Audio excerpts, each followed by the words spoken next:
Assalomu alaykum qarindoshlar. Mana bu ekronni tangishib bir minut ketilgandek turdi. Rahmat.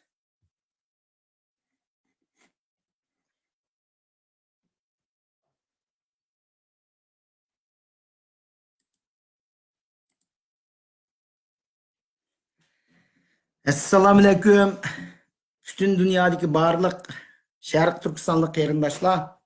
Bugun ovoz sizlarning ovozininki 22-qismini davomlashtiraman. Bu shu o'tganki mazmunninki davomi bo'ldi. Ya'ni Sharq Turkiston azaldan Xitoyning bir qism bo'lib boqmagan degan mazmunda. Endi o'tganki leksiyarimda mushu Han davrini bir qur kuzatib o'tib, endi xaritlar orqali Han davrida mushu Xitoyninki garchi mushu harbiy qo'shinlar bir mezgil shu Sharq Turkiston rayonida tug'an bo'lsa-mu, lekin shu 645-yil, ya'ni mushu Han davrininki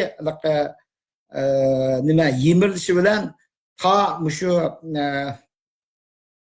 ma'u nima Han davrininki yemirilishi bilan endi ta shu Tang davrigacha bu Xitoyning izviyaga besib boqmagan degan. Endi bugun to'xtalganimiz mushu Tang davri, Tang davrining boshlanishi bilan Tang davrininki yemirilishi to'g'risida so'zlayman.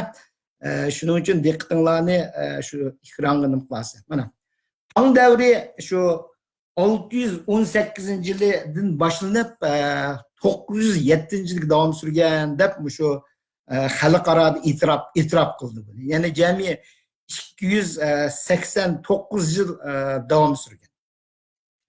Bugun to'xtalgan mazmunim endi shu Tang davridan burun masalan shu Xitoyda shu Sui sulolasi degan bir sulola hukm surgan.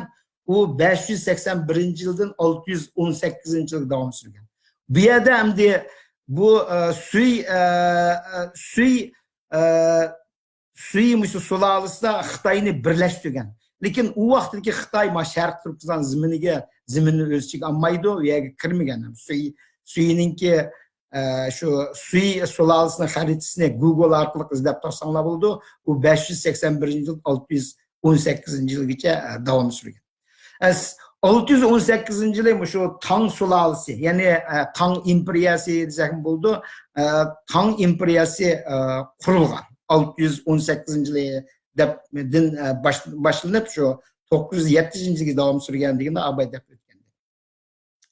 Endi shu mezgilda, ya'ni shu 645-yillari Tang sulolasi nihoyatda kuchlangan bo'lib, masalan, iqtisod jihatdan bo'ldi, yezikchilik, endikina shu fan texnikaning ma'lum sohalarida bu nihoyatda taraqqiylangan bo'lib, bularniki shu Tang imperiyasining territoriyani kengaytirish qarorini qilib, shu mezgillarda shu Sharq Turkiston rayonidagi Tarim o'ymonligi, endiki Jung'ariya qatorliq yerlarga bisib kirdi. Endi u bisib kirgan mezgilda shu 645-yildan boshlab shu 750-yillargacha shu vaqtlarda bo'ldi.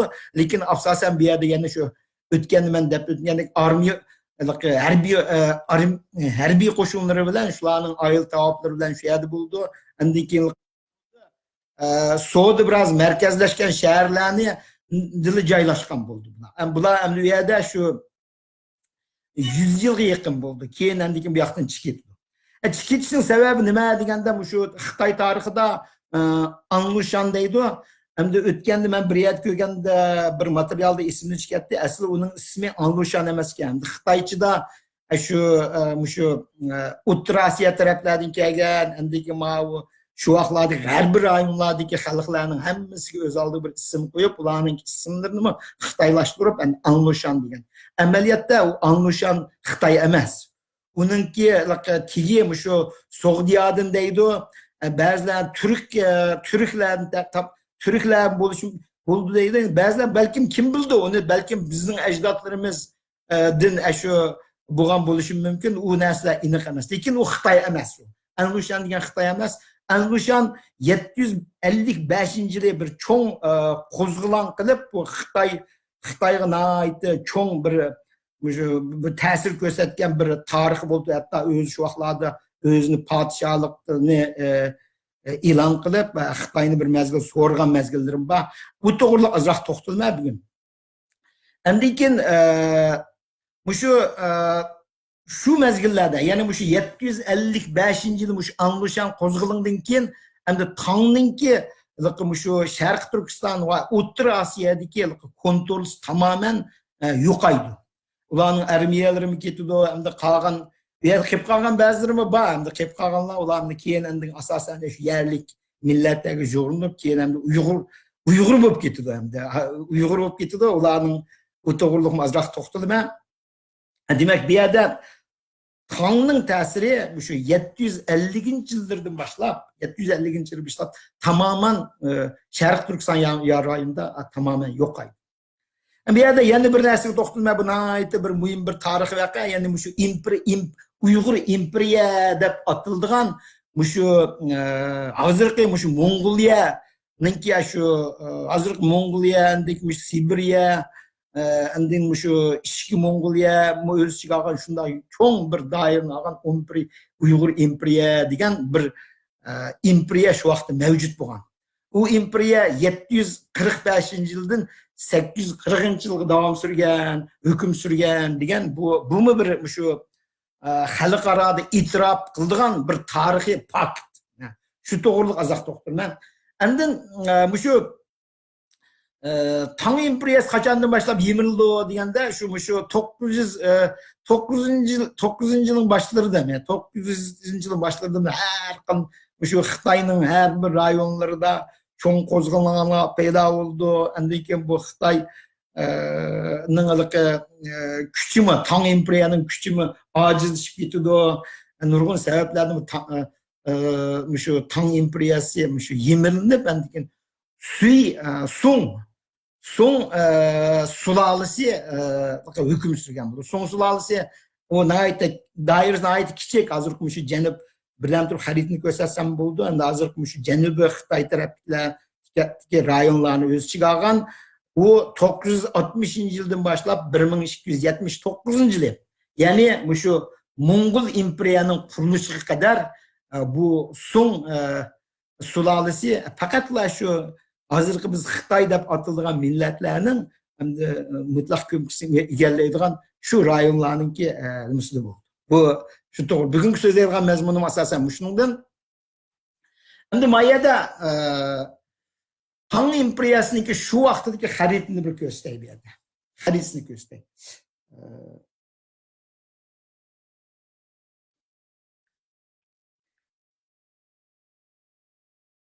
Agar ekranını ko'rinayotmam da hozir.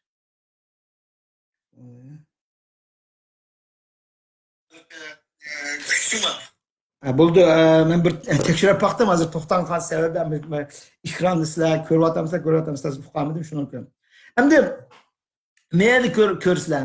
Agar sizlar hozir Google'ni izlaydigan bo'lsanglar yoki shu Xitoyning tarix kitoblarini aqtirgan bo'lsanglar, Tang imperiyasının dairine keng sızılgan. O'rta Osiyoning o'z ichiga olgan, Sharq Turkistonning to'liq maydonini o'z ichiga olgan. Amaliyotda mana mening qo'limdagi xaritani mana ko'rib, Tang imperiyasininki territoriya mana shu yerdan ko'rinyapti. Men sizlarga ko'rsatay mana Tunhuang degan shahar. Xitoycha Tunhuang deydi. Tunhuang degan shahardan boshlanib endiki g'arbda Dunxon başlandı, endiki sharq tarafda Yaponiyaning bir qismini o'z ichiga olgan qilib hisoblagan. Koreyaninki bu shimoliy qismi va janubiy qismi bor. Janubiy qismi garchi bo'yoqda bunda sus bo'yanganning sababi uning nimani ko'rsatdi deganda, u faqat siyosiy jihatdan kontrol yo'q degan gap. Faqat territoriya jihatdan ma'lum kelishimlar orqali kirgizgan degan gap. Yaponiya bilan Koreyaning ahvoli. Endi haqiqiy territoriya shu Tang imperiya haqiqiy kontrol qilayotgan siyosat, iqtisod, harbiy kuchi hamma jihatdan kontrol qilgan rayon mana Meyada.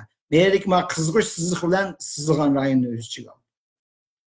Shu vaqtida Tayvan o'z ichiga kirmayotgandik, lekin ma Haynandao degan yer, Vyetnamning bir qismi shu territoriyaga kirgan. Bu Tangninki shu vaqtda. Bu xarid to'g'riliq bilan turgan to'g'ri emas. Demak, Meyada men mushu qismini ko'rsatganlik sabab nima deganda, Abay deb o'tgandek Tangning territoriyasi haqiqiy o'zi kontrol qilgan territoriyasi Sharq Turkistonni o'z ichiga olmagan. Meyada o'ng taraf qaraydigan bo'lsak, Meyada inglizcha yozib qo'ydim. Tangninki shu boshqarish, ya'ni hukm surgan 77-asrning 8-asrga surgan shu rayonni Abay men ko'rsatib o'tganda, shu vaqtlarda hamda Uyg'ur turklar kontrol qilgan rayon shu Mongoliyaninki, hozirgi territoriyaninki shu o'z ichiga oldi. Meylar birdan men to'xtalamiz. Mana yuqorqi rayonlarda mana meyer debdi. Uyg'ur turklari deydi. Uyg'ur turklar bu yerda boshqargan nada deganda 745-yildan 840-yilgacha mushu rayonlarni boshqargan.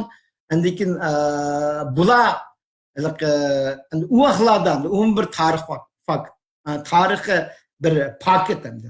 Uyg'urlar Xitoylar bilan bo'lgan, ya'ni Tang imperiya bilan bo'lgan munosabati yomon emas ki vaqtlarda. Xili yomon emas bo'lgan ekan-da vaqtlarda.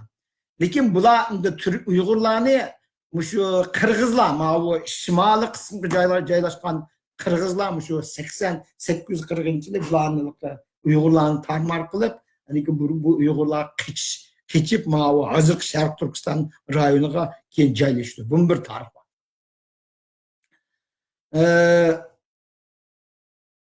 Endin meyada yana bir paktni bir yerga qo'ydim mana. Shu Anlushan shu qo'zg'alon mezgilda, ya'ni 755-yilda Anlushan qo'zg'alon başlagan mezgil shu Xitoyning kuchidan ojizlashib ketgandek Tang imperiyasi shu Anlushanninki ta'siridan shu tarmar bo'lgan paytda andiki Tangninki podshohlari Uyg'ur imperiya bilan siz bular Uyg'urlardan yordam so'raydi. Uyg'urlardan yordam so'ragandan keyin Uyg'urlar askarlarini avitib andiki mishada shu Chang'an rayonlarda mishalardan andiki shu Anlushanning qo'zg'olonchilari bilan urush qilib andiki Tang imperiyasiga yordam qilib andin nimani Anlushanning qo'zg'olonini pasaytidi. Shuning bilan Tang imperiyasi Uyg'urlarning sababidan saqlanib qoldi. Tang Uyg'urlarning sababidan saqlanib qoldi. Lekin u vaqtlarda albatta Tanglar Uyg'urlarni sizlarni besib olamiz degan gap bo'lmaydi-da vaqtida. U faqat bir yordam sutib kelgandan keyin bu shu vaqtlarda mening bilishimcha bu bir tarix vaqtlar, lekin shu vaqtlarda Uyg'urlar bilan shu Xitoylar deylik, Tang imperiyasi Xitoylar kelishim tuzib, Uyg'urlarga bular har xil Uyg'urlar ularga silik silib, endi bular Xitoylar Uyg'urlarga to'laydigan bo'lib, shundan shu jimi bu vaqtdagi masala. Endi shu 645-yildan 750-yilda bo'lgan shu tarixi davrda Tangninki Abay azroq deb o'tdi, mishada Tangning shu harbiy qo'shinlari vaqtincha shu Tarim o'ymonligi, Jung'ariya, Farg'ona, endi shu Turkiston degan rayonlarga harbiy qo'shinlar shu yerda qo'g'dash bilan u yerga avatildi. U yerlarni harbiy jihatdan azroq kontrol qilgan tarixiy davrimi bor. Ularga ko'z yummaymiz. Lekin kultur jihatdan, hatto ba'zi bir siyosiy jihatlardan u asosan aralashmagan Tang imperiyasi. Shu yerda yerlik xonlarni, andiki yerlik masalan vaqtlarda shahar hukumatlar bo'ldi-ku, bizning shu Xotan taraflarda o'z oldiga bir xondan bor,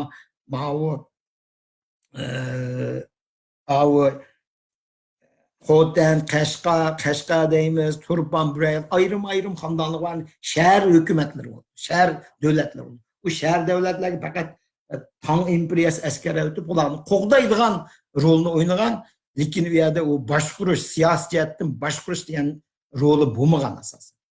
Bu bir tarix bor. Bu endi oxirgi bir nuqta nima deganda bu yerda 750-yildan boshlab şu Abay Enlushan bo'lib Enlushan qo'zg'algandan keyin Xitoylar o'zlarining barliq qo'shinlarini O'rta Osiyodagi Sharq Turkiston rayoni qo'shinlarini hammasini qaytirib kelib, o'zlarining manfaati, o'zlarining davlat, o'zlarining Tang imperiyasi qo'llash uchun qaytirib keldi. Bir qismlari u yerda qoldi. Demak, shuningdan boshlab bu Tang'ninki O'rta Osiyo bilan shu Sharq Turkistonni o'z ichiga olgan O'rta Osiyo doir ta'siri yo'qaydi, tamamen yo'qaydi. U 750-yildan boshlab 750. Demak, shu vaqtdagi, shu mezgildagi Xitoylarning Sharq Turkiston rayoniga bo'lgan ta'siri nima deganda, shu faqatla shu bir 100 yil jarayonida az to'la kontrol endi. To'liq kontrol emas, qisman kontrol ostida shu bir 100 yildek davom surgan. Lekin Xitoyning kultur, madaniyat degan narsalar u yoqlarga ta'sir ko'rsatmaydi. Shu nuqtani. Xo'sh, endi Abay ma to'liq xarita kelaydi. To'liq xaritni men biroz to'xtalmam, sherdagi bo'lgan ba'zi bir tarixiy voqealarni, endi shu vaqtda yashaydigan shu qabila, qavm, davlatlarni bir qor sizlarga bir qor ko'rsatib o'tayman xarita orqali. Mening eng boshda Abay men deb o'tdim, Xitoyning territoriya mush rayonda bo'ldi dedim. Lekin bu Xitoyninki shu mezgilda Xitoyning ma'u şimal tarafta, ya'ni bu Seriq daryo deymiz, Seriq daryoning shimoliy qismlarida bu yerda qandoq shu cho'ng qabilalar, davlatlar bo'lgan deganda, mana Abay men bu yerda aytdim, bu yerda Qirg'iz imperiyasi bor. Qirg'iz imperiyasi bu shimol tarafda, bu yerda bo'lsa bu yerdagi xalqlarning turklar deb atalgan. Mao bo'lsa mana Turkiston rayoni. Bu Türkistan'da ben yeni bir eskertip ötey, bu Türkistan degan atalıq ezelden bor. Bir yerde bana Türkistan degende men yezip koygan emas. Eğer men yezip koygan bolsam, men yezip koydum deb eskertip bermem, lekin men yezip koygan emas, bu xaritada bisiqliq. Bir yerdeki Uyghur degan ma, şu Uyghur degan millat, qavm yoki qabila, Uyghur imperiya degan şu davlat şu mezgillarda mavjuddi. Bütün dünyadaki her qanday tarix kitabını aktarlagan bolsak, bu mevcut narsa. Ama meyada Abay'ımı dep öttüm, yani bir kudaklı 745-yılın 840-yılı muşi rayon, bu rayon demez, muşedik çoğulmuş rayonlar Uyghur imperiya dep at. Uygurların tesirine ait çoğunti var. Ait çoğunti. Meyada mesela bir kanca kitaplarını dep ötey, Andrew Forbes degan yazgan bir Qiziltaşlıq bir kitap var. Onun da Uyghur imperiyaniki tarixine ait tafsili düşengen. Andrew Forbes. Hemen şu kitapni birden turib so'zlab bo'lgan kitapning nusxasini chiqarib qo'yman. Shuni izlab tepib o'qisanlar bo'ldi Uyg'ur imperiyasi. Endiki James Churchward. James Churchwardni hammamiz bilamiz. James Churchwardninki bir shu to'g'riliq yozgan bir kitobi bor. Bu kitobdagi keng doira tonilmadi, uningki buvisining kitobi keng doira tonildi, lekin James Church uning yozgan kitobi nashr qilinib bo'libdi, lekin keng tarqalmadi. Şu kitaplarni o'qisanlar bo'ldi. Endi yana bir 3-chi kitap nima Frederick Starr'ninki yozgan shu O'rta Osiyo to'g'riliq yozgan kitobimi, ashada Uyg'urlarga ait cho'nqur tasvirlangan. Bu Uyg'urlar to'g'riliq. Uyg'urlar azroq deb o'tdi, masalan 840-yilda Qirg'izlar besib kirib Uyg'urlarni hamdan asosan qattiq zarb bergandan keyin Uyg'urlar hamdan asta mush rayondan yutkilib tarim tarafga keldi.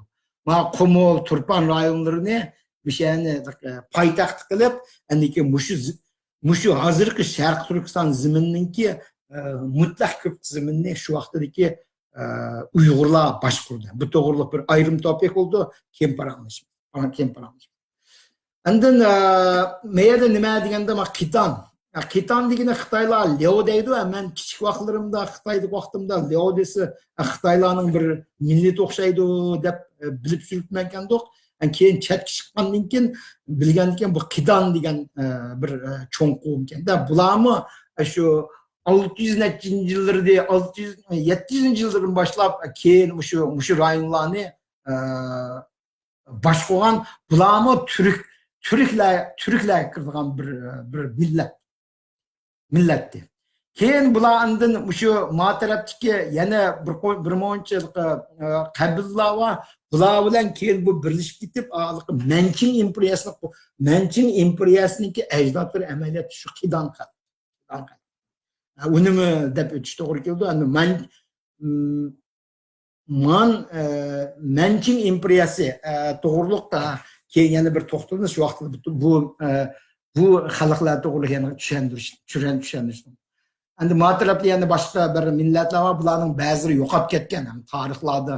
Chunki u mezgillarda bir qavm, bir qabila kuchab ketgandan keyin yana bir qabilni tamoman yo'qotadigan ahvollar bo'lgan.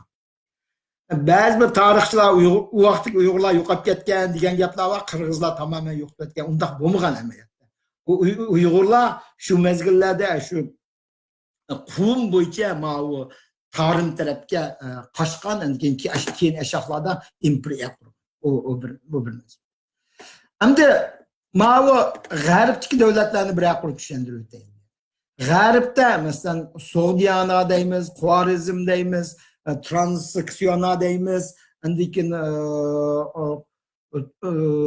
To'qariston deymiz, andik Xurason deymiz. Bu yerlarda nurg'un shunday ayrim shu davlatlar bordi.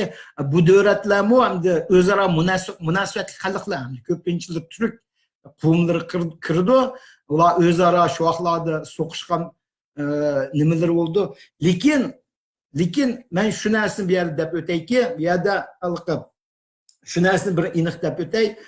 Bu shu mezgillarda O'rta Osiyoni dunyo bo'yicha eng ilg'or mayli madaniyat jihatdan bo'lsin, mayli fan texnikada bo'lsin, mayli shu boshqa sohalarda ilg'or, hatto shu dunyoninki markaziy deb atiladigan bir rayonlar.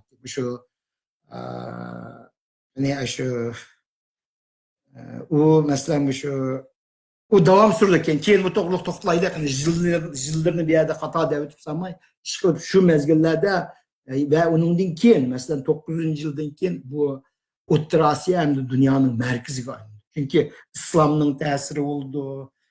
Har xil savdolar, masalan bu Ipak yo'li deb atiladigan savdo shu g'arb bilan sharqniki tutashtirib o'tgandan keyin hamma jihat taraqqiyot bu shu dunyoning markaziga oldi. U nihoyatda ko'p. Nima? Masalan shu Xorazm deymiz, Sogdiana deymiz, bular degan nihoyatda nimalar. Ama Abay Ezraht'ta Sogdiya degan gap chiqdi, Sogdiana degan gap chiqdi. Endi shu Anushan deganni Sogdi deb qaraydigan gaplar bor. Endi shu vaqtlar Sogdilarniki madaniyat nihoyatda taraqqi bo'lgandan keyin bularning ta'siri bek kuchli. Mana Chang'an degan shaharda o'tganda bir kitobni o'qidim.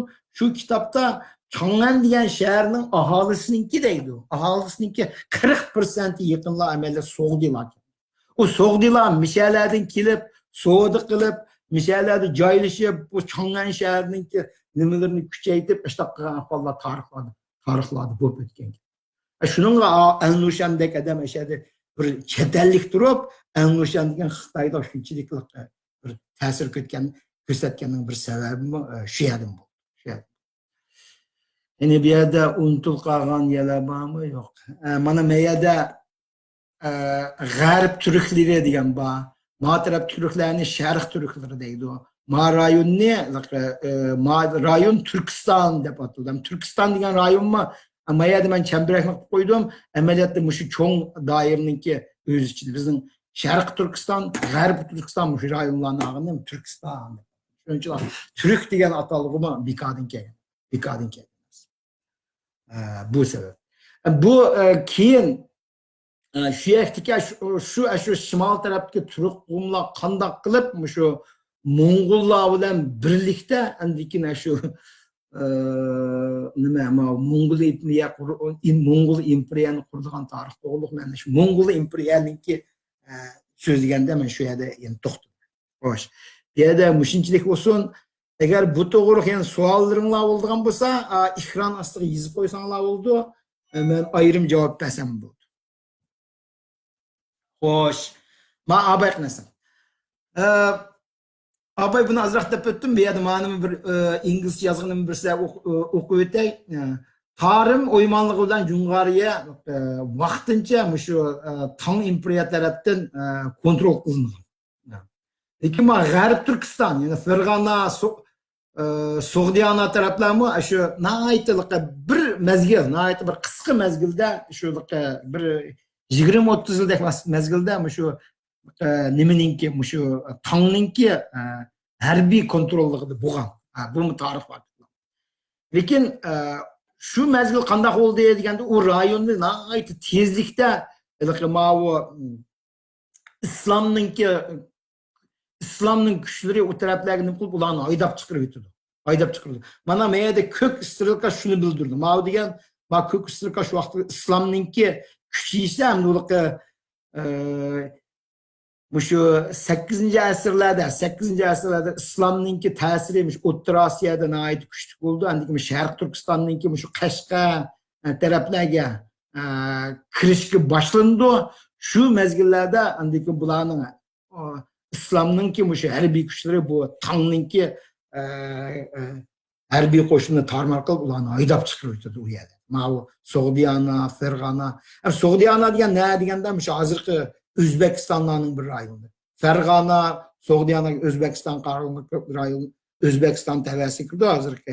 Mesela Toshkent degan shaharni ko'rsatdi, Samarqand deganni ko'rsatdi, Qashqa deganni ko'rsatganda bu rayonlar amaliyotda shu bir madaniyat.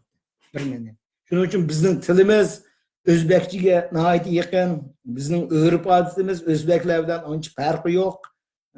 Hatto ben o'tganda bir qatim deb o'tdim-ku, mening buvlarim masalan shu G'ulji taraflarda vaqtida Toshkent, Samarqandlar degan xuddi hozir biz palonchiga berib kelaylik deb işte so'dlarni qiladi. O vaqtlarda u tarafdagi Toshkentdagi biroz so'diyani hargiz chet ellik so'diya deb qaramadi. Uni o'zlarining bir qismi deklamış. Qashqarni ma'lumsam Qashqardan kelgan çoğun bir ba'zi bir buvaylar bilan paranjlasam ular mashtaqladi. Voy bizning ota-bobolarimiz degan o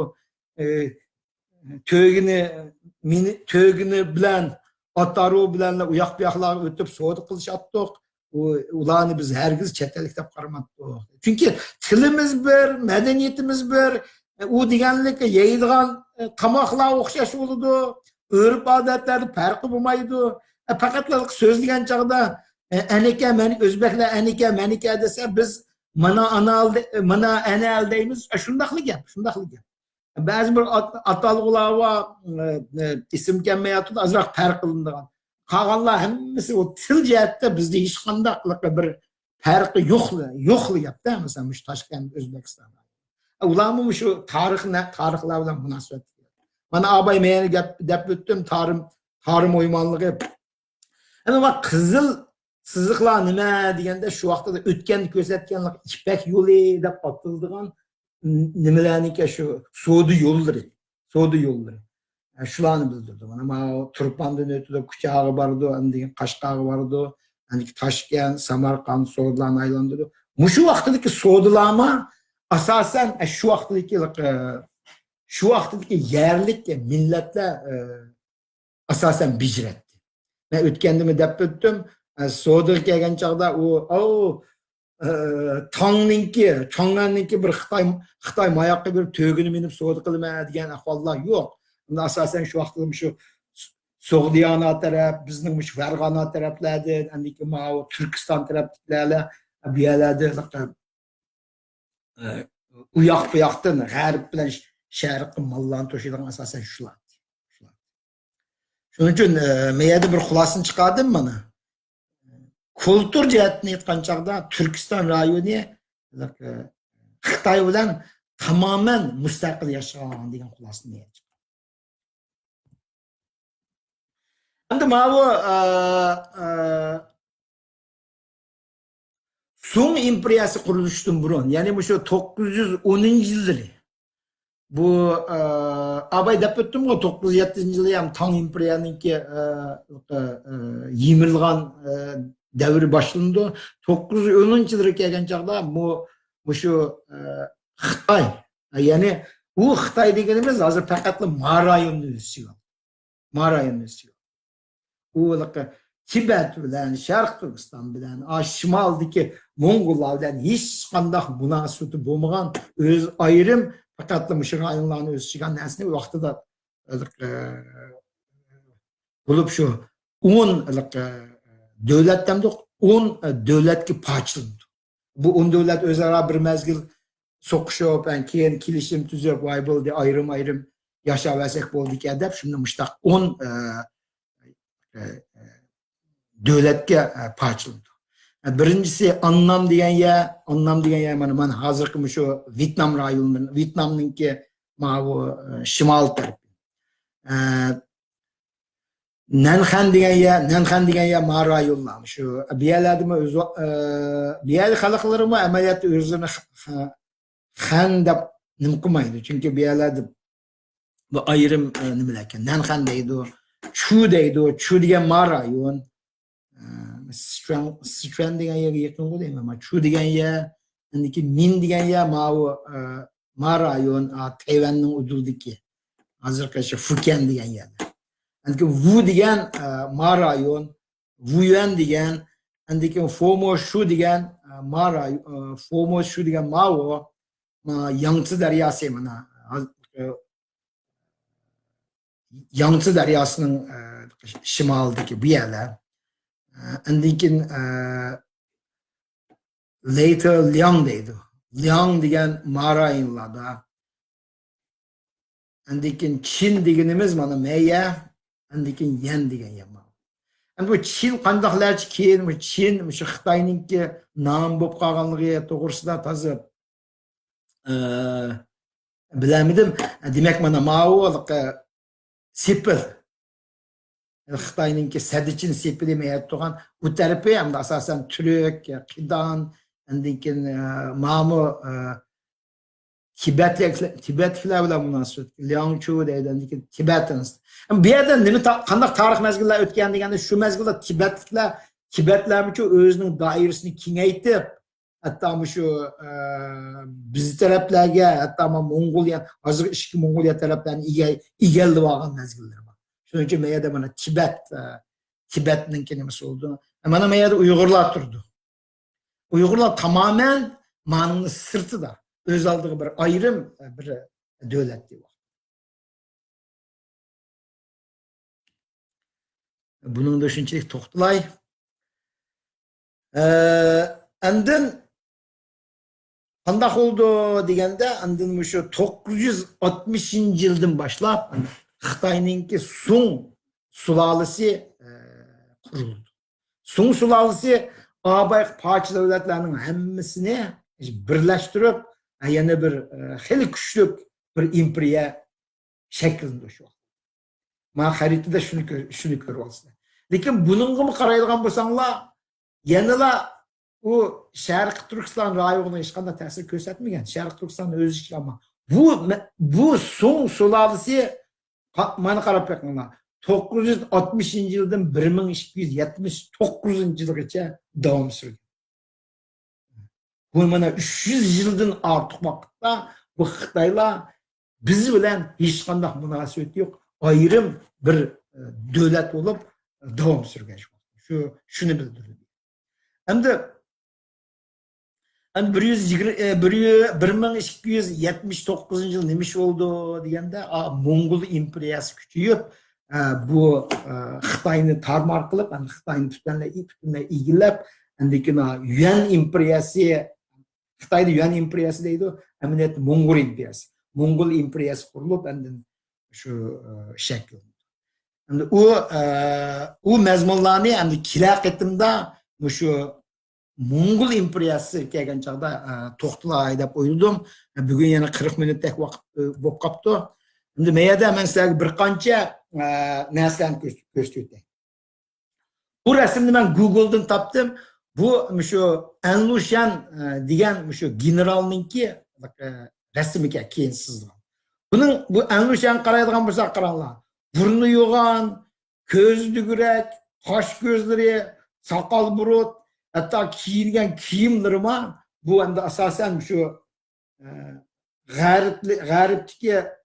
g'arbnikilarga o'xshatib sizgan desam. O'zim shu So'g'diyon tarafdan kelgan degan gaplar va o'zbek degan gaplar va bu ham shu biz taraflardan kelgan bir Anlushan degan bir general. Shuni mishada ko'rsatib qo'yaylik. Xitoycha bildiganlar buni Anlushan deb yozildi. Bunikida meyada buni Xitoy tarixida buni Anshizlan deydi. Anshizlan degan shu vaqtdagi cho'ng Xitoyga cho'ng ta'sir ko'rsatgan bir nima. Bu rasmni ko'rib, buni Google'dan izlasanglar bo'ldi. Meyada yana bir rasm bu Tang davridagi shu So'g'diyonninki sodyalari. Shu Tang imperiyasi bilan O'rta Osiyada qatnab savdo qildiganlar. Mana meyada to'gilar keldim. To'gilar meyer turibdi, ma'ular otliq shu vaqtda ekan otliq askarlar alarni qo'g'dab mangan. Bularning hammasi chiroyli, hech qanday Xitoy chiroyi yo'q. Bular shu vaqtdagi savdolarni shu tarixdagi shu İpek yo'l deb atilgan rayonning savdolarini asosan mushlar qildirib. Bu g'aritni ko'z. Meyada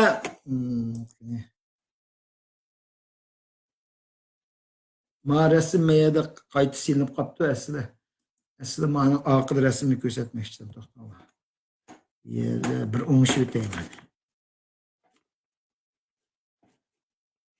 Bo'ldi, bu yerda o'ngishib jumay. Men ma'vu meyada mana Tangninki armiyasini ko'rsatdim. Bu Tangning armiyasiningki shu kiygan kiyimlarida ishlatgan qurolları ashlarni qaraydigan bo'lsak, shu asosan Xitoylar emas, asosan shu shimol tarafdagi xalqlarni tarqib. Chunki Xitoy xalqi endi u vaqtlarda ot minishni bilmasligi mumkin. Chunki ot degan narsa Xitoy tarafda yo'q. Ot, kalla, qo'y, undaq narsalar sapla shu shimol tarafdagi turk qabillari, Uyg'urlar ishlatgan narsa. Bu Tangning askarlarining shu nimada to'xtab turinglar, bu bek muhim rasmga men yana bir o'ngisham boqay. Mana bir o'ngishib o'tay.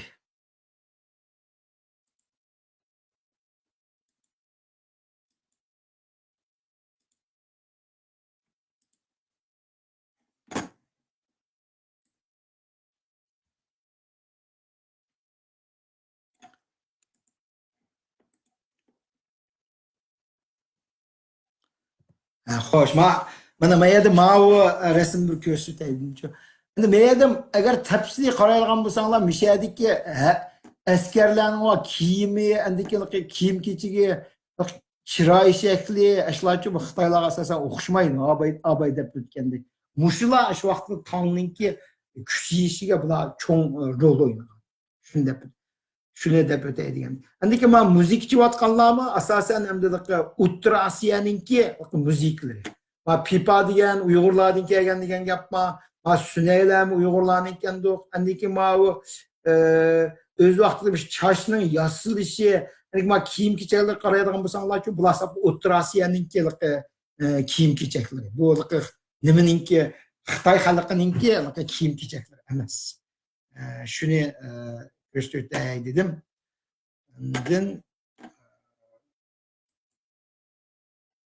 Kilaqitim Mo'ng'ul imperiyasini so'zlayman. Moğol imperiyasının başlanışı 1271 dep bilindi, tunuldu. O 1330 1368-yılgacha 89 yıl davom sürgan. Moğol imperiyasi albatta biz bilan texmi munosabatli bir imperiya. Bu imperiyani Xitoy qurgan emas, Moğollar qurgan. Keyin andaki bu Moğol imperiya parçalanıp tötük parçalangandan keyin bizning Sharq Turkiston rayoni Chagatai imperiyasi tabi bu. Shuning uchun men kilaqitim Moğol imperiyasi to'g'ri to'xtalma. Bugun mana 45 minut bo'libdi. Ko'ruvchilarga rahmat. Yakshanba kunining ularga xayrli bo'lsin. Xo'sh.